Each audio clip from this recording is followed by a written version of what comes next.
Little Red Riding Hood.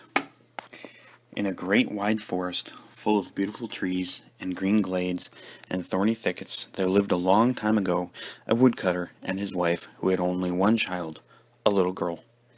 She was so pretty and so good that the sun seemed to shine more brightly when its light fell upon her rosy little face, and the birds would seem to sing more sweetly when she was passing by. Her real name was Maisie, but the neighbors around her called her Little Red Riding Hood because of a scarlet riding hood and cloak that her kind old grandmother had made for her, and which she nearly always wore.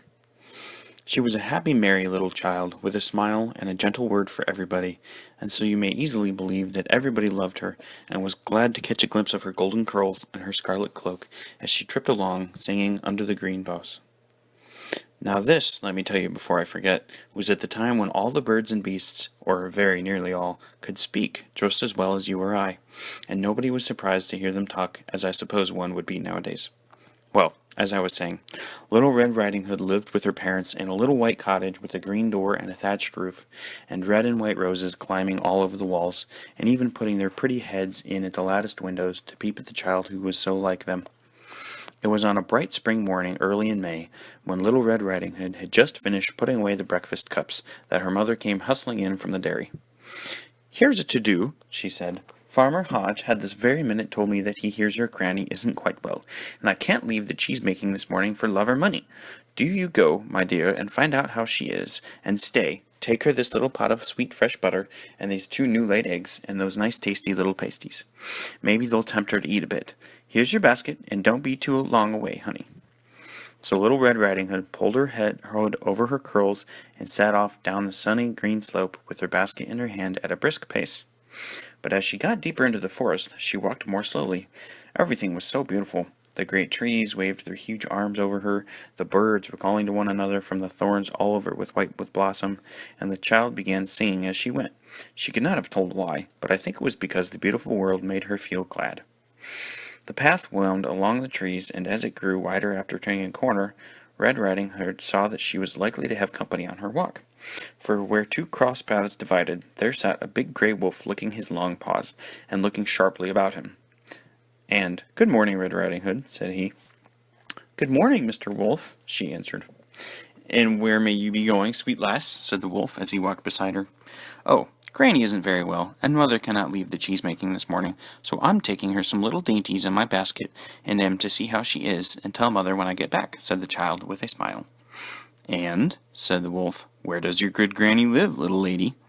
"Through the copse, down the hollow, and over the bridge, and 3 meadows after the mill." "Does she indeed?" cried he.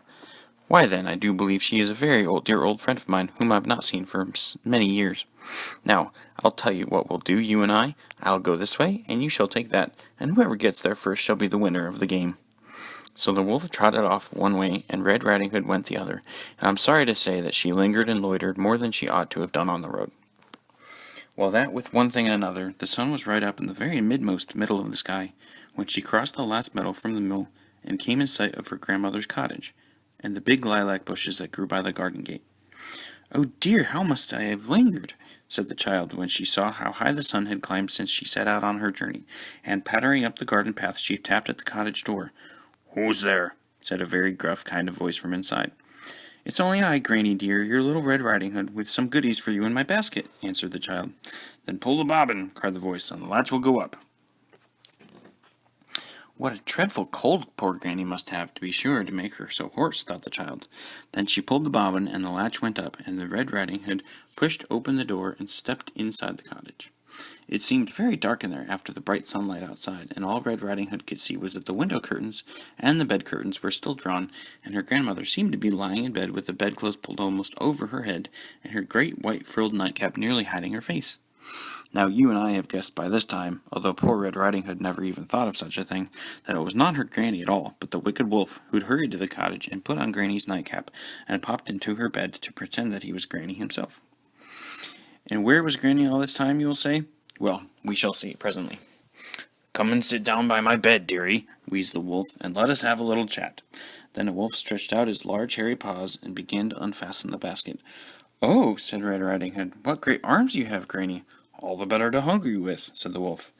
"And what great rough ears you have, Granny." "All the better to hear you with, my little dear."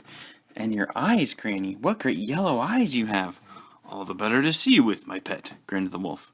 "And oh, Granny," cried the child in a sad fright, "what great sharp teeth you have!" "All the better to eat you with," growled the wolf, springing up suddenly at Red Riding Hood. But just at that very moment the door flew open, and two tall woodcutters rushed in with their heavy axes, and killed the wicked wolf in far less time than it takes me to tell you about it. "But where is Granny?" asked Little Red Riding Hood, when she had thanked the brave woodcutters. "Oh, where can poor Granny be? Can the cruel wolf have eaten her up?" And she began to cry and sob bitterly, when who should walk in but Granny herself, as large as life and as hearty as ever, with her marketing basket on her arm. For it was another old dame in the village who was not very well, and Granny had been down to visit her, and give her some of her own famous herb tea. So everything turned out right in the end, and all lived happily ever after. But I promise you that Little Red Riding Hood never made friends with a wolf again.